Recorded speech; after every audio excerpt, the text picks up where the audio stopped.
I hate you both. I've hated you ever since I can remember. I hate you, and I wish you both had cancer.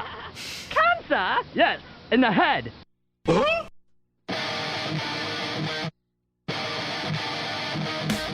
I'm as mad as hell, and I'm not going to take this anymore. Pay no attention to that man behind the curtain.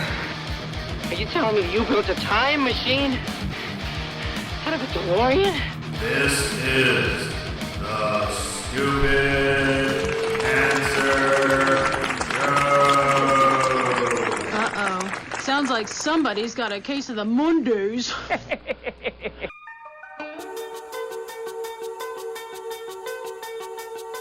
Hello there, children. Hey, kids. People seem to like me because I am polite and I'm rarely late.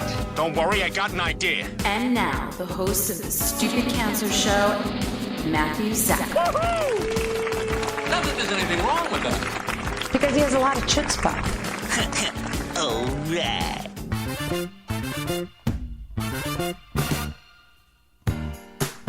Hello and welcome to episode 405 of the Stupid Cancer Show. We are the voice of young adult cancer coming to you from downtown Manhattan. I'm your host, Matthew Zachary, a proud 20-year young adult brain cancer survivor. The Stupid Cancer Show is a production of Stupid Cancer, the largest charity comprehensively addressing young adult cancer. Find us online at stupidcancer.org. I'm your co-producer, Mallory Rivera. I'd like to welcome all of our first-time and returning listeners. Don't miss an episode. Subscribe to the podcast on iTunes or follow us on SoundCloud. 72,000 young adults are diagnosed with cancer each year. Sucks, huh? We change the world one chemo infusion at a time. And on this episode, be your best advocate. Ariella Chivil is a self-described patient-turned-oncology geek. Ariella joins us live in studio to talk about being a champion for patient advocacy and her work with leading organizations such as the Cancer Research Institute to share her immunotherapy success story. Survivor Spotlight on returning champion and Team Stupid Cancer rock star, Paul Berman. Hello. Hello, Paul.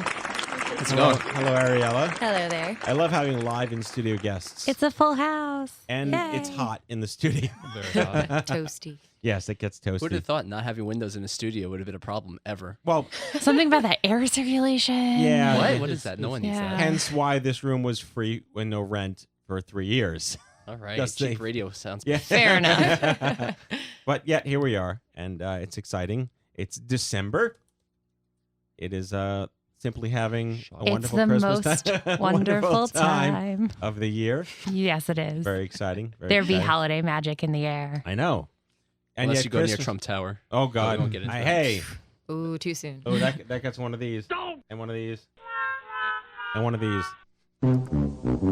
Just keep watching White Christmas on repeat. That's what I do. Don't make me make the soundboard again, bro. Ah. Yeah. Hello. On the couch from Canada, Laurel Sally. Hi.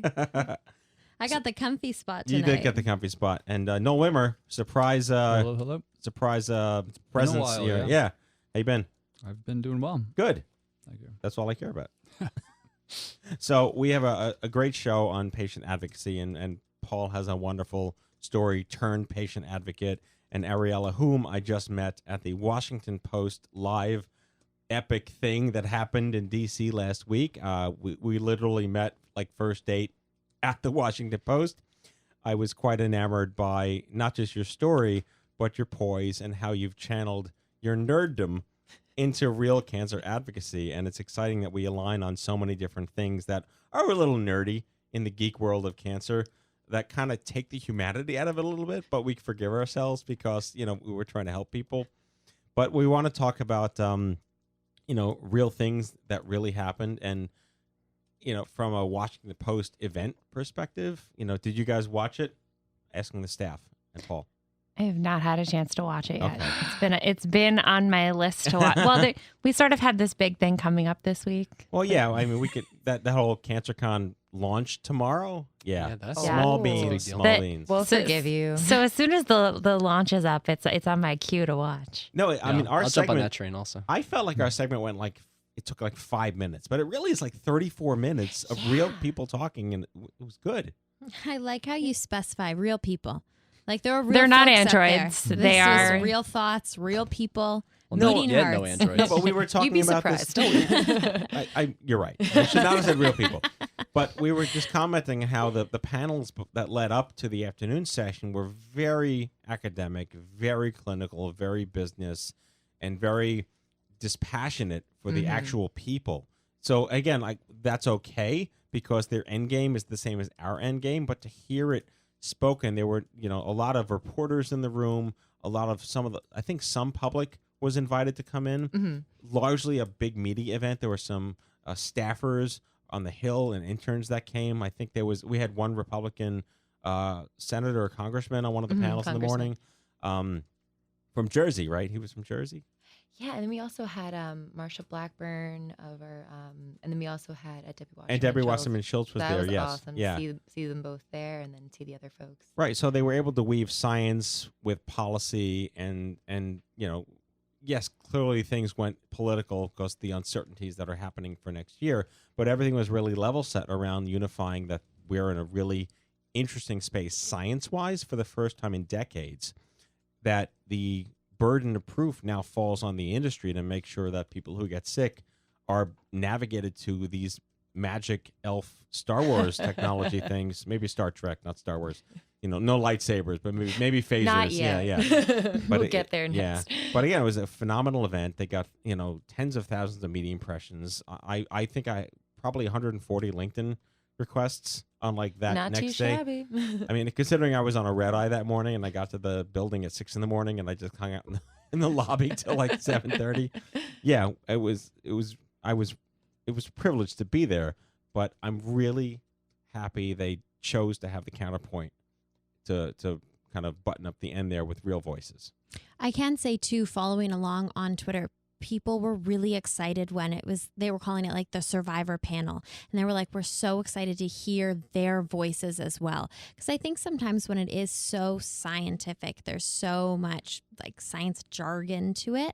It's hard for regular people following along to understand, even when they want to and try to, but to actually hear stories that they can put themselves into that position.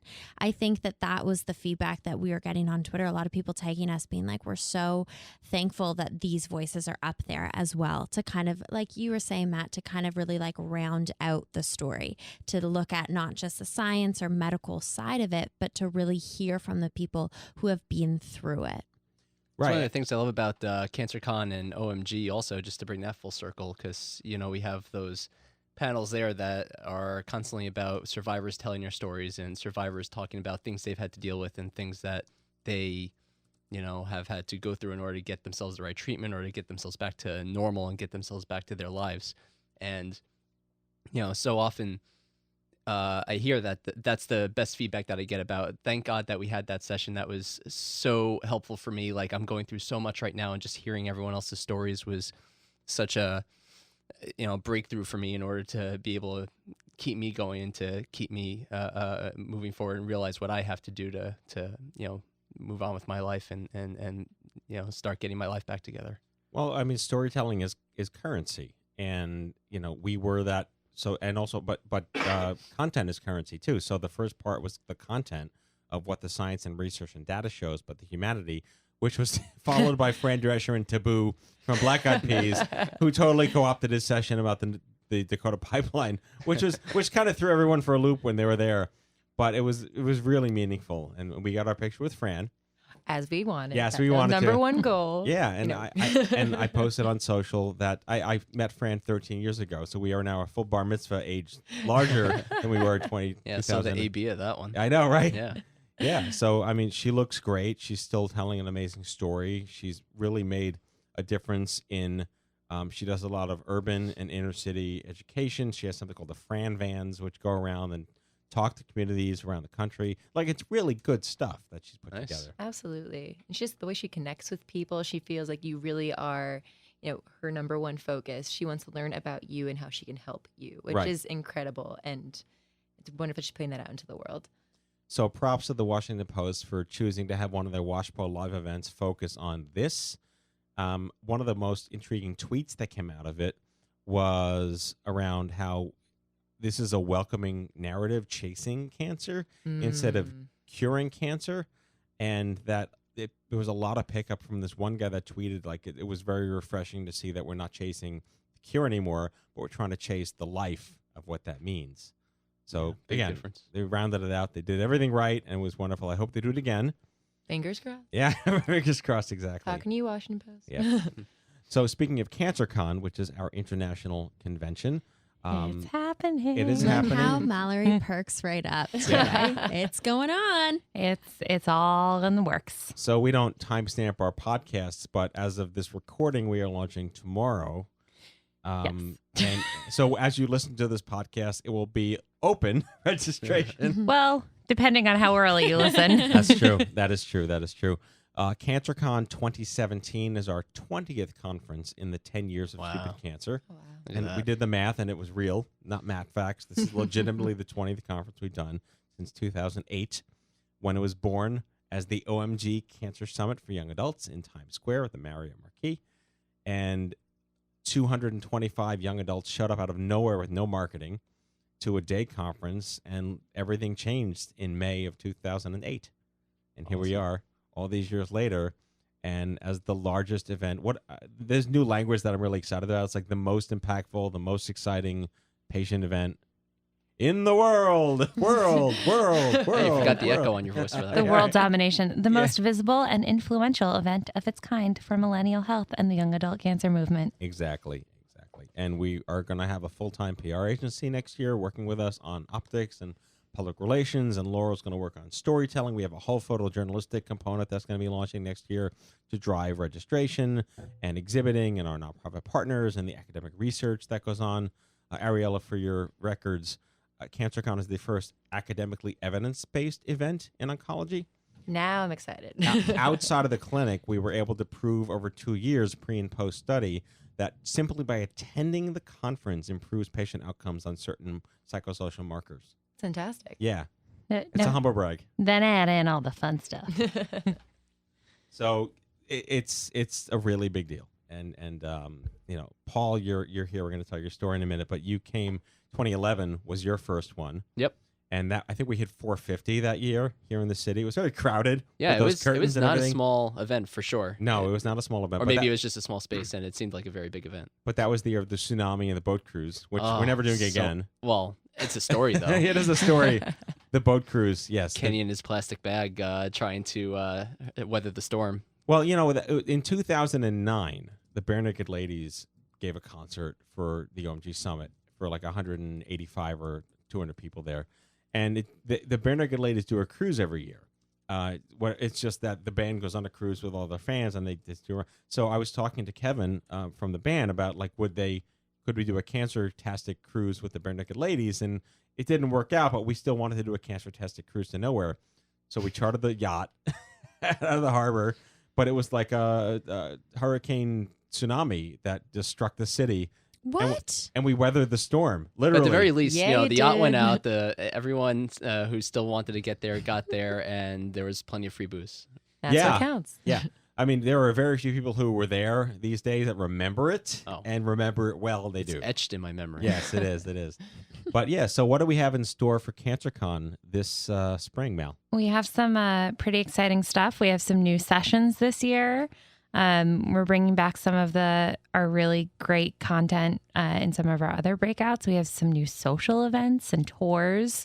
We'll be doing a movie night with a double feature. Oh, wow. All exciting stuff. Is it the Super 8 of my family at camp? It is not the movies. The movies are in. I came in a close second, Matt. Close second. The movie choices are in progress, but we have a couple ideas, so there'll be a double feature. Very nice. And costumes are encouraged. Oh dear. Oh, We'll yes. have to know what the movie choices Oh are. yeah, of course. no, they'll be released. Excellent. But we have some really great content. There's going to be a session on feeding your soul, which is self-care and nutrition. A session on journaling with our friend from YSC, Jean Rowe, that we're very excited about. And then, bringing back the classics, all of the Just For sessions, which are usually everyone's favorites. Those are the just for guys, just for girls, just for caregivers. Very intimate, very closed door, not recorded, and all the magic comes out on those sessions. Oh, yeah. Really amazing. And there's some great things coming down the pipeline as well for our general sessions. Right, and we are going to be doing a panel on advocacy. We are going to be doing a panel on advocacy. Right, so this is where, again, Ariella's head's going to explode by meeting all these people for the first time. We'll have Best Friends for Life and Advocacy. Boom. So Kate Houghton from Critical Mass is going to be on a panel, which is incredibly exciting. She was in D.C. For many, many years. She has a lot of the insights into how bills become laws, whatever that Saturday morning cartoon was, Schoolhouse Rock. She knows all that stuff, and she knows how to make influence roads with policymakers and what it looks like. And part of our long game is to mandate fertility preservation costs for all young adults who get cancer. And that's more data that we did that I didn't disclose. I did disclose at the Washington Post. 87% of women feel uninformed, despite informed consent, around reproductive risk from treatments, let alone being given options. So there's that policy narrative is going to be discussed. And again, this goes back to how many of our attendees are returning champions who've been there several years, but just want to figure out how they can get involved in the greater change for our generation. But let's not forget Julie Larson, social worker to the stars. Yes. Sage Bolte, social worker to the stars. Dr. Sage Bolte. Yes. Nice. And Tom Berline coming back from IPEC coaching. Yep. 3 rock stars. She'll be doing a great session as well for our general session. We have a really great lineup plan.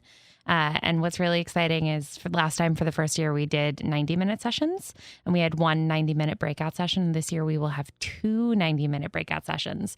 So it gives a little bit more time to delve deeper into the topics everyone wants to know more about. Amazing, incredibly. And the social activities, are we doing karaoke again?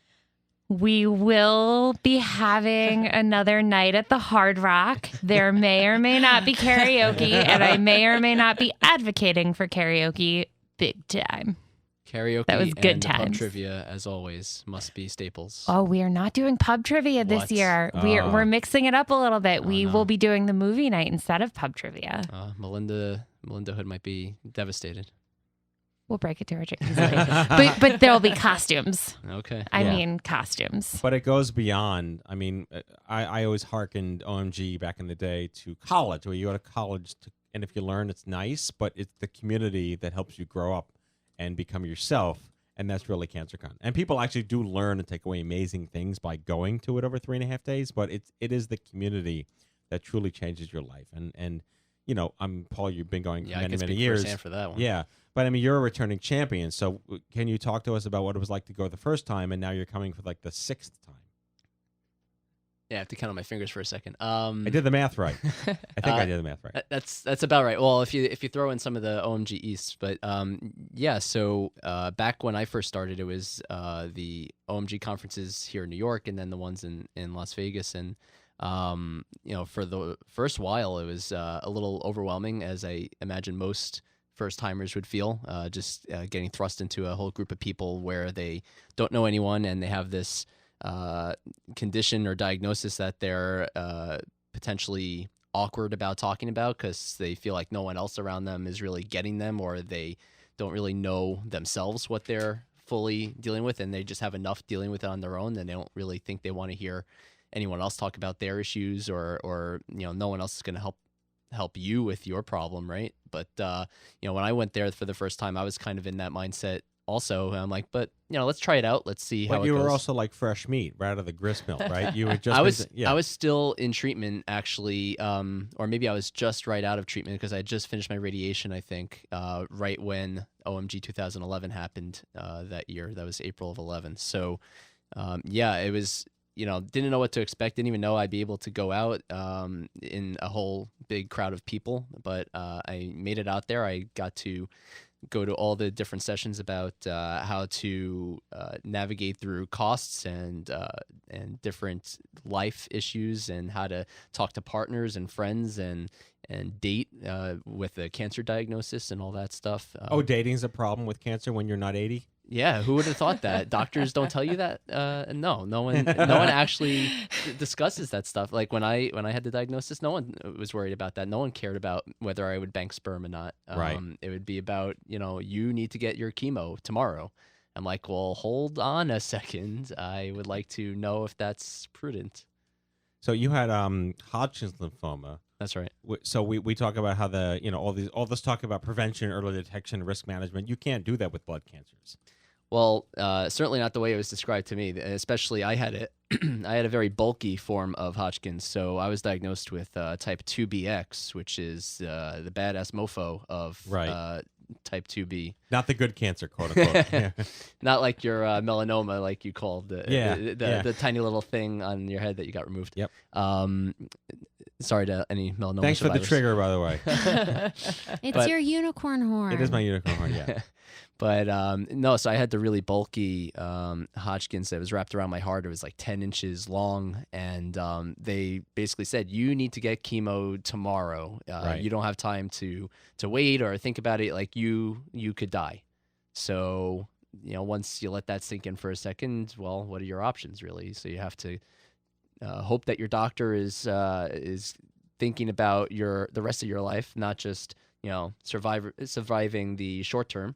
And you take their advice and you move forward with treatment.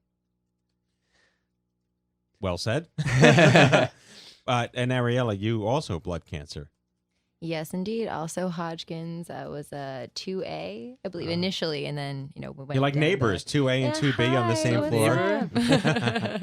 Welcome to the block. No, glad we both moved off that street. Yeah. It was getting kind of obnoxious there, but. Yeah, starting out there, it was billed to me, in fact, as a good cancer, not by my oncologist, fortunately, but by everyone else who Googled what Hodgkin lymphoma was. Yeah. Oh, that's like, the worst. oh yeah, you're gonna be great, 90%, walk off into the sun. Congratulations for not getting a worse one. I was like, oh, that's nice. Thank you so much. Tell that to the however many rounds of chemo and radiation you have to get in order to, get through your treatment and still be part of that 90-something%. Indeed. Right. And that's what, what was initially said to me was like, yeah, do some chemo, do some radiation, and that's it for most people. Unfortunately, that was not how things ended up shaking up. Over a dozen treatments later, all the clinical trials, targeted treatments, radiation, and then immunotherapy. Now I'm in a good place. But that was not anticipated when I first heard that diagnosis. I'll tell you that. Well, that's the thing too. So this show is about advocacy, which can mean different things to different people. When I first got into advocacy, it meant forcing DC to do the right thing for patients and payers and whatnot. But then I realized this: how do you make cancer suck less for the next you? And the beauty of the Human Genome Project many, many years ago, it has finally yielded real science around better treatments. The challenge is they're not typically covered, and or doctors are either disincentivized or not aware that there are options to patients out there. And we talk about this fail first model, and I won't get too wonky on this, but it basically means that if you have to go on standard treatment and then relapse to qualify for a drug you might not be able to afford. Isn't that crazy? But there's hope, because there's now one drug, and I don't remember if this was specifically mentioned at the Washington Post, for lung cancer, which has been allowed to be first line. So the first immunotherapy for first line in lung cancer is now a thing. So it could set a trend where other things that you might qualify for, which would be genomic, which goes back to immunotherapy, and I want Ariella to talk about that. People ask me, well, what is immunotherapy? And I say, well, just think of yourself as becoming more like Wolverine, where you self-heal. Just not quite Hugh Jackman-ish, but... That should sell everyone. I know, right? Okay, me as Wolverine, sold. So why don't you talk about immunotherapy and your work advocating for that? Because you are a byproduct, positive. Yes, indeed. Byproduct of that. Hello, I'm a byproduct. Yes. No, you are a remarkable case study for fighting for that and getting what you needed. Absolutely. Yeah, I know as someone has sampled, in the buffet of cancer treatments that you could possibly, taste over the course of your treatment protocol. I've seen a lot, tried a lot, experienced different side effects from all the different corners, whether it was, the nausea, fatigue, hair loss, and the chemo side, the radiation, the bad sunburn, and difficulty swallowing. I know I've had bowel obstructions, I've had bowel resections, everything that can be thrown at that. And then came along immunotherapy. And, when it was initially pitched to me, I was, inpatient. I was coming off of that bowel resection, off of the surgery after a latest treatment had failed, and they had noticed that there was some new development in the liver. So I was highly skeptical. It was like this hot new thing. Right. But my doctor was really optimistic and explained that it had done well in other cancers. So we wouldn't be the first group to go in with that, but I would be one of the first to get it for Hodgkin lymphoma. So that was pretty cool. Yeah. And, explained that it, harnessed the immune system, took off the brakes so the immune system could do its job, do the thing it's designed to do, which is awesome.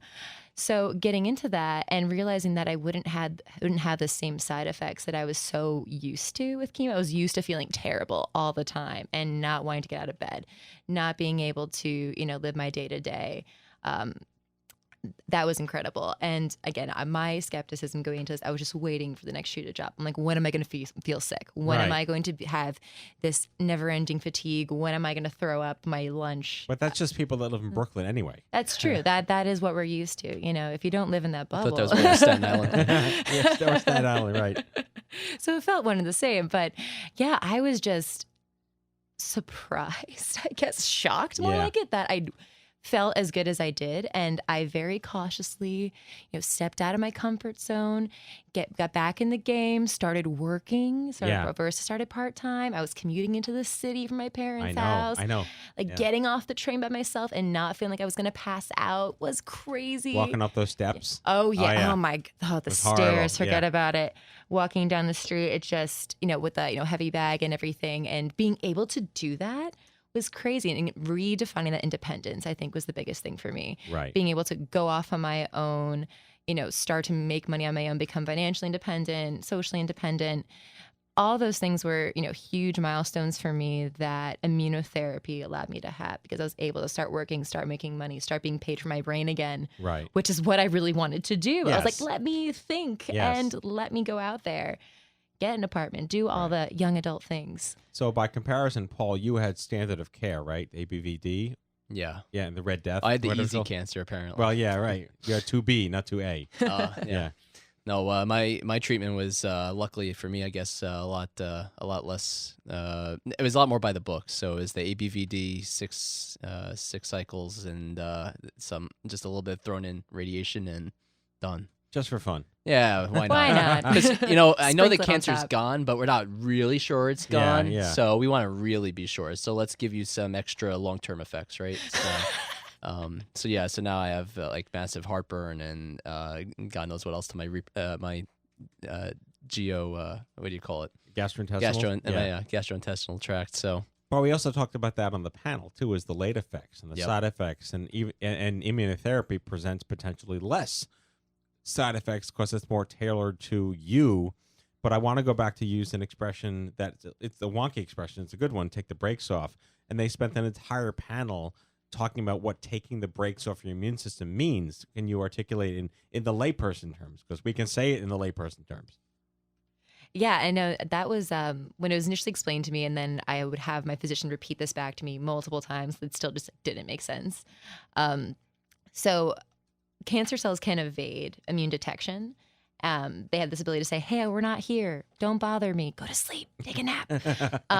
But some immunotherapy treatments, and the one that I had in particular, which is the PD-1 checkpoint inhibitor, nivolumab, was basically saying, hey, wake up. There's actually something over here. Go attack this. Go, go, go.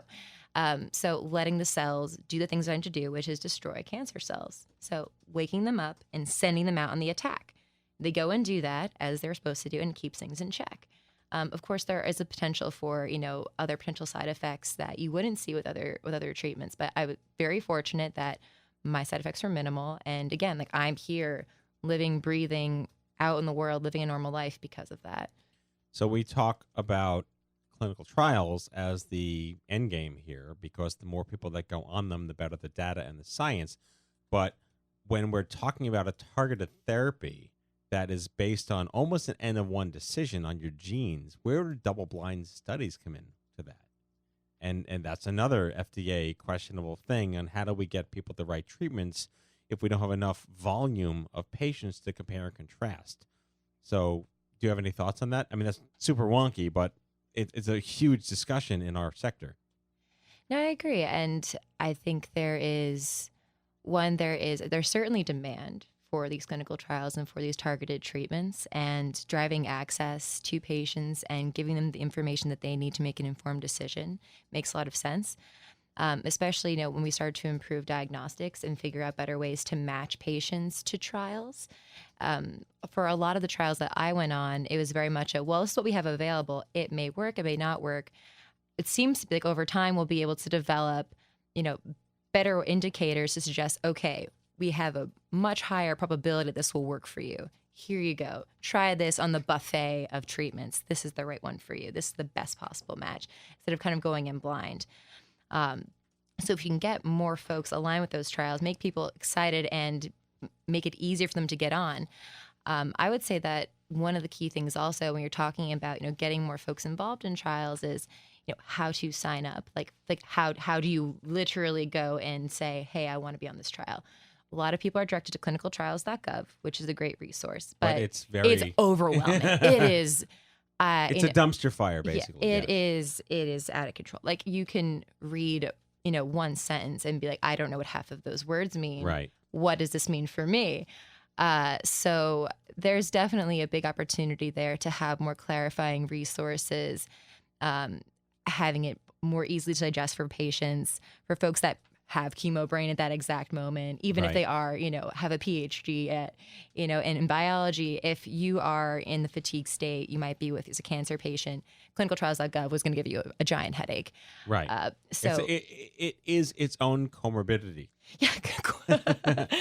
And even with that too, so let's say you see the trial, or, maybe you're lucky. Like I was very fortunate that my physician, gave me a short list of trials at certain key junctures and review it. But then it came down to, okay, wait, how do I contact the person to get signed up? So there's like a number there. You could like leave a message. Right. Can we get to email? Like, can we get to messaging? Like, what we got to develop that a bit more. And also determining whether there's things are actually available, updating the information so patients can see, hey, this trial is in fact still recruiting. It's recruiting at these sites. Here's how many slots there are available. Right. So they can take a best guess. There have been times when I would fly out to a trial site only to be told, hey, we actually filled this cohort. Right. We're not going to have any availability for months. And when you're a patient and things are, I have aggressive metastatic disease, I don't have 3 months to wait. Right. So I wish I had known that before I booked that plane ticket. Well, that's the point too, is we have, there's all this, it's easy to complain that trial enrollment is so low and they're blaming patients all the time for that. All the time. But we've done, and Mallory can attest to this, ad nauseum shows on destigmatizing trials and people who've survived trials. We even did an entire annual partnership with a drug company around nivolumab, around what it means to be on a trial, and it's okay to do that because you're not a guinea pig and you're not at risk. And should we just rename them to clinical trials to like become Wolverine?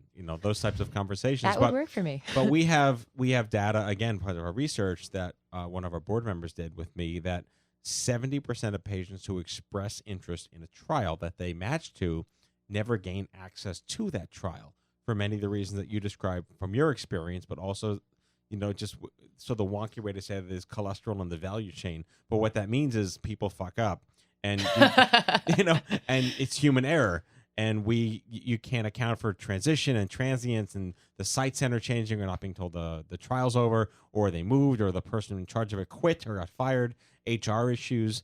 There's all these things that get in the way of you getting to the right medicine, and it's just too easy to throw us as patients under the bus for that. Completely agree. Yeah. Expletive and all.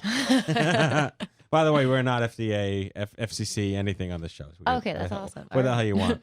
So all the 7 dirty words. All the George Carlin words. We can say them. All of them at once. Yes, There is no country that has yet contacted us saying that we curse and will no longer be available in that country, so we're good. We are good to go. So, Paul, as far as like you're now 5.5 years out, you're married 2 years now to a wonderful woman, and your life is what it is today. But we talk about consequence of cure. But you've chosen as an advocate to really not just drink the stupid cancer Kool-Aid, but really jump into what it means to make it suck less for other people. You run for Team Stupid Cancer. Talk to us about that. Yeah, sure. So one of the things that I was always into before the diagnosis was just health, gym, proper eating and way of life, which is ironic just because after the diagnosis, it was just like, really? I did all this just to still be diagnosed with cancer? Yeah, right. Yeah. So I did take a mini break just to live life a little bit and be like, okay. Then I calmed down and I'm like, yeah, I still do want to be healthy. So after I came back to that realization, I definitely got more serious about it earlier this year, in fact, because I was just eating whatever I wanted again, and I realized that's not a life I'm really happy with. So I decided to go back on a not strict diet, but certainly a healthier diet. So I've lost like 12 or 14 pounds and been back at the gym, and part of that is also just running a lot more. And so Team Stupid Cancer has allowed me to just get out there, put the word out, and so I've run I've run one half marathon for the United New York City half earlier this year in March. I do a bunch of mud runs of varying difficulties because let's be honest. Just for the hell of it. Well, let's be honest. Do you really like running? Like, who of the runners out there? Every runner I talk to, it's like, who really likes running? I mean, when I run, it's a nice. It's really good. They're endorphins. Okay, yeah. It's only the feeling after you're finished running. Yeah. It's the post half marathon, and you're like, someone just carry me. Well, yeah. Afterwards, you feel very accomplished. During it, you're like, really, I'm still going. Oh, yeah. I still have to get going. So the mud runs, at least for me, I guess I've offended some hardcore runners. The mud runs for me, at least, make me feel like, oh, okay, I could distract myself from this thing called running with some obstacles in between, and I can do some strength things in the interim, and then get back to running right after that. So I get these little breaks in between of obstacles. So I've done some Spartan races, some Tough Mudders, some rock solid mud runs, Warrior Dash, you name it. So I've done a whole bunch of that, wearing all my stupid cancer gear, and just at least getting the word out that way that there are ways to continue to stay healthy and try to improve lifestyle even after a cancer diagnosis. So, which goes back to the other side of the coin conversation, where you do start off healthy and how could this happen to me? Then you fall into the I can't do anything right now and all I know is health and wellness. And then you have to build yourself back up to what that means. And we do a wonderful partnership with the Ullman Cancer Fund out of Baltimore, which has a program called Cancer to 5K, right, which helps young adults rehabilitate themselves, and it trains them on how to basically run a 5K, which speaks to health and wellness. Ariella, what was your health and wellness story, if you have one?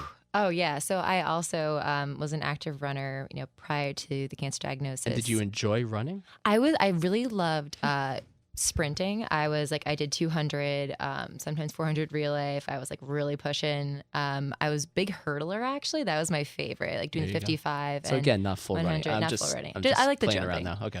And then, like the high jump. Yeah, lots of jumping. That was really making leaping across the air, feeling like Superman. That was my jam. Nice. So that was always, a key thing for me. And that was also a social activity for me. I would run with friends from home, the park near my house. I would run with friends in school. And that was actually one of the key triggers when I realized I was getting sick, was my inability to run the same distances. It cut shorter and shorter. And there'd be times when I would not be able to go, like 10 feet without wheezing. And that's when I really noticed, okay, this is a lot more, intense than I realized. This probably isn't a cold or pneumonia, like what one doctor thought, or allergies. Yep. And it's like, oh no, this is probably something else. So, I kept pushing, insisting on, them re-vetting me, eventually switched doctors. And that doctor I switched to was like, you need to get you need to get a chest x-ray. We're going to do that right now. They're already offering you new body parts. I was like, that'd be nice we too. We can rebuild her. We can make her stronger, faster. One day. That's what I would like. First time you walk in, here you go, new set. freshly clean for you. Yep. No, yeah. So that was such a key part of my identity, and then being sick and being bedridden and being barely able to walk down the street and carry my own bag. That was from a self-esteem perspective. That really sucked. That was brutal, and it took a long time for me to get readjusted. I lost a lot of my flexibility, a lot of the core strength, a lot of muscle, and everything. I had this one wonderful opportunity when I was kind of stuck at home. Kula, they have a group where they'll send folks out to do gentle yoga, and it just made me realize how far gone I was when I could barely balance on one leg. Yeah. And that's like, how did I get this far? And then I've been ramping up, and I've started with yoga, Pilates. Don't run as much as I used to. I think I still feel kind of disheartened from an endurance standpoint. Might get back to it. Yeah, building my way up and I strength smell training. a Ragnar for her. Oh yeah, I smell a Ragnar for you. It's on. Yeah. Yeah, it's been good though. It's been nice to be able to walk around the city and be able to enjoy and appreciate that. Exactly. So let's then wrap. We got about 10 minutes left. So I really want to talk about peer support and how you found resources. And we talked about you, Paul, who you said some kind of friend recommended us or something like that. Yeah. And you just discovered us, and then you were kind of trepidatious and jumping in the pool, and then you did jump in the pool. I used myself into the deep end from the kiddie pool side. No, because there are people that come to CancerCon as their point of entry to the community, and that really which is already a pretty big leap of faith for someone who's not really sure about what to expect. Yeah, so I mean, start with our Facebook forums or online community, whatever the community boards. Thank you. The message boards. The message boards. Words that I'm not going to say in order. Chemo brain. And our meetups that happen all around the country, and we work with cancer centers on their peer matching and their Instapeer and our mobile app that does peer matching. But to jump in at CancerCon, but it all comes back to, where do you find out about your community out there? And Ariella, did you know about anything in the young adult world, or was literally meeting me the first thing that you knew about? Well, you were obviously. It's all about me, right? Of course, yeah. always interested. Yeah, it's really in your head. Why not? She's learning really early. So. I know how these things work. Yeah. I would say that the people my ride or dies were the relapse Hodgkin's group, right? Just because we had all dealt with the same shit.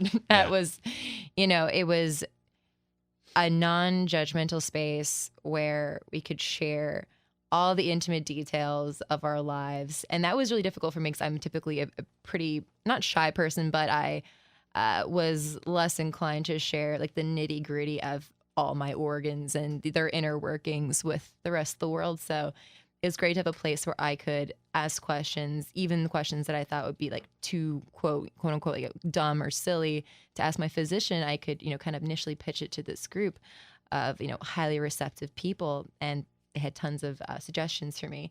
And it helped that it was, through Facebook, something I was already on. And I had looked at a bunch of forums when I first signed up, but it didn't seem as conducive to chatting and to having light conversation, whereas this forum was. So I feel really grateful to that, just having this highly specific group of people that knew exactly what I was experiencing. Yeah, I know. And that's what it comes down to, is where are the like-minded people that you need to know exist, and are you ready to talk to them about what?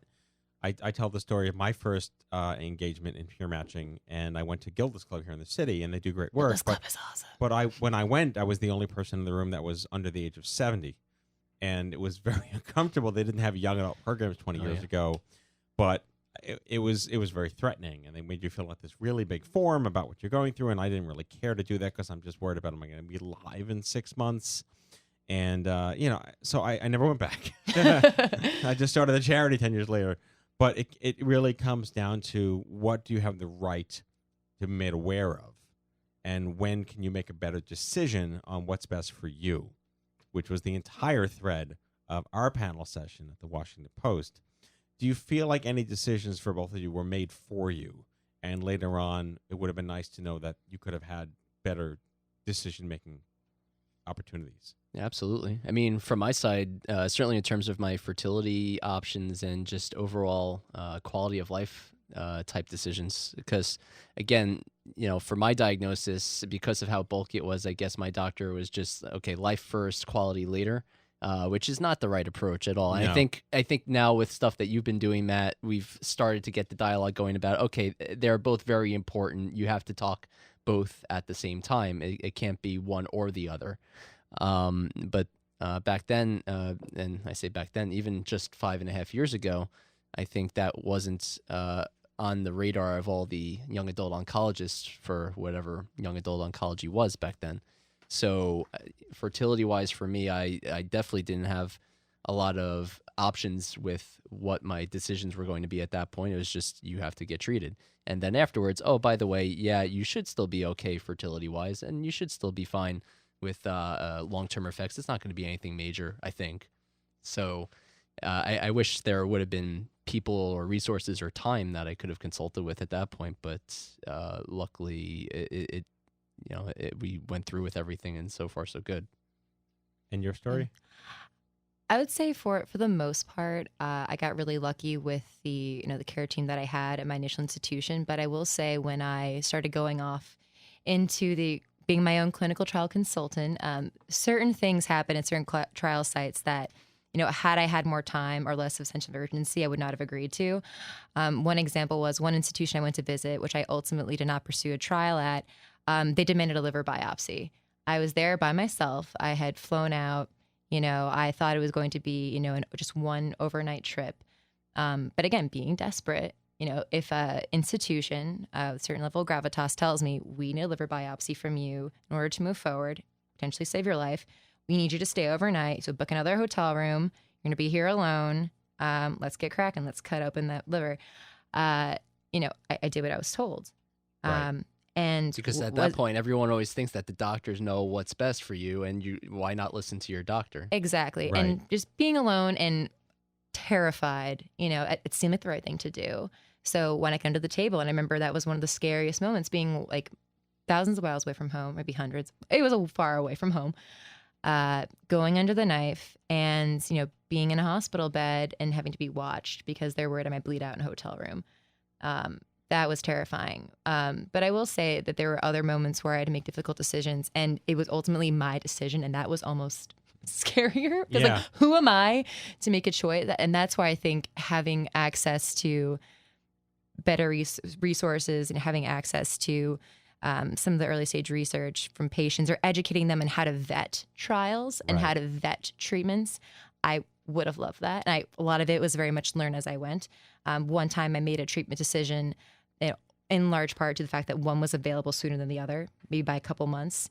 And, and in that moment, who knows if it would have made sense to wait for the other one. I will never know. Right. But I think framing it around, what is actually you should vet a trial for, just being available now, is that a worthwhile consideration? For me, it was, but that might not be a rational choice. Right. It's about what's right for you in the moment, but you deserve to know what your decisions are. Absolutely. So we're going to leave the show at that. Really fascinating discussion. I'd like you to end with each of you. What was your principal mechanism of coping through this? And what's your message to the young adult diagnosed today? Let's start with Paul. So my principal mechanism was humor. So I think anyone who knows me in IRL, in real life, knows that I am ridiculously sarcastic, and I pretty much can't answer questions seriously without giving a stupid answer first. So even throughout my whole diagnosis, I was pretty much just taking it very lightly, at least on the outside. I recognize the gravity of it, but in terms of any kind of conversations, I would always downplay it and give a sarcastic answer about it, because it just kept me feeling like it was just something I'm going to get through, and it's just no big deal. Maybe it was my just internal defense system, so to speak. But I think by keeping positive spirits and by keeping myself thinking like everything was going to be fine, whether I was feeling fine or not, I think it helped push me through and helped realize that there was still a piece of my old life that I kept trying to bring back into whatever my current situation was. And grounding into that, I think was extremely helpful in just keeping me strong and keeping me, from slipping further into the potential depression or the misery of the symptoms I was going through. Sure. And what do you tell that first timer at CancerCon? So the first timer, I would have to tell, especially since this is an advocacy segment, I would definitely say you are your own best judge of what you're going through, what you need, and what decisions you should be making for your life. So if you feel like you need to, talk to other doctors in order to get better opinions, go do that. Obviously, there's a lot of other considerations you need to take into account in terms of, what your specific situation is. But talk to other doctors, get other opinions. If you think that the quality of life that you're going to be experiencing because of a certain treatment isn't worth the treatment, then you can make that decision. Only you would know whether that's worthwhile or not. And in general, just, realize that it's your life. You have to live it also. Well said. Ariella? I would say that one of the key ways I coped was just trying to maintain a sense of normalcy. So when I was first diagnosed, I was going to my junior year of college. I refused to leave school. I set up my initial chemo infusion schedule to happen on Friday, set up my classes Monday through Thursday, recuperate over the weekend, and I was back in class on Monday. And I think that really helped, reframe things, gave me other things to think about and other concerns, other things to be excited about. So I wasn't just basing my self-esteem and my sense of worth on the outcome of a cancer treatment, which had I done that, the first few years would have been really brutal. But I had grades, I had social activities, I had my sorority, I had my friends, I had my family, and just, participating in the things that I could participate in, making that gut check decision. Okay, if I'm well enough, I will go out and do this thing, even if I'm a little bit tired, because it's worth it to make this memory and enjoy the life that I have right now, enjoy the freedom that I do have. And then when I had less freedom, reflecting on those times when I did have a lot of fun and appreciating that. And just accepting that, things might not be great right now, but they could be good again. They have been good. And to appreciate those memories. I think just also reframing my mindset around, how I evaluated myself and the track I was on. Going to a highly competitive school, everyone is on a certain career path. One of the ways I coped was just, accepting that I was going to be on another track. And that, this would come with new restrictions, but also new opportunities. And it's placed me in this really wonderful space that I'm now in. And I'm glad that I was able to open myself up to that. And working with, holistic medicine doctors and therapists and all of that, and focusing on mental health and self-care helped me get to that point. If not for them, my outlook would have been drastically different. And so I would say to folks that are just getting into the game, do focus on mental health, focus on self-care. You may not realize you need it, especially in a state of shock, but investing the time in those resources will pay dividends down the line, and how you make the best choice for you, that you're not making it out of fear, that you're making the best rational decision for yourself. I would also say that there are no stupid questions. Most of us coming into this do not have a medical degree, do not have a degree in biology. I went in with some econ, philosophy, and politics. That's not going to help me figure out the best clinical trial. That's okay. You talk to the experts, ask and ask and ask again, ask for clarification. Do not worry that you're badgering them. That's what they're there for. Right. And ultimately, it's up to you to make the choice. And just know that there are resources out there. And again, you can ask to corroborate with anyone and everyone. And then you call the shots.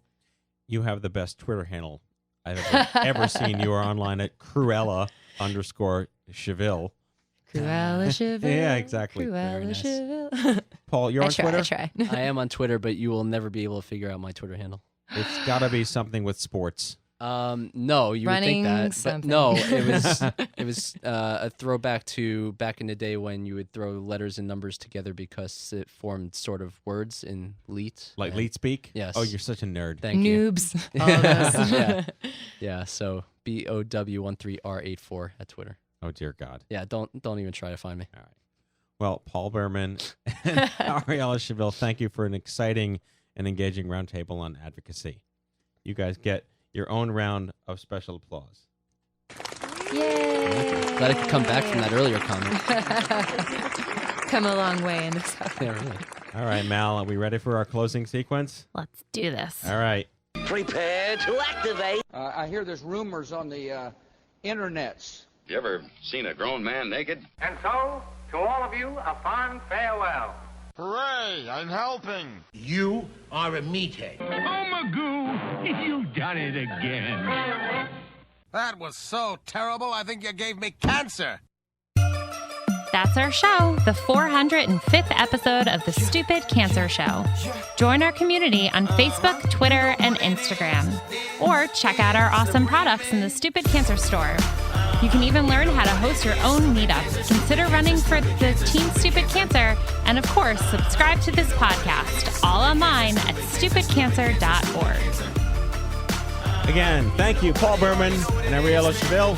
The Stupid Cancer Show is a production of Stupid Cancer, the largest charity comprehensively addressing young adult cancer.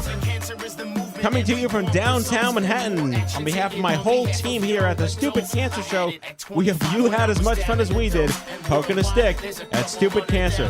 Thanks for listening, and we'll see you right back here on the next exciting podcast of the Stupid Cancer Show. Goodbye, folks. Now imagine you're 25, diagnosed when you're engaged. Imagine having it in college with so much on your plate, putting your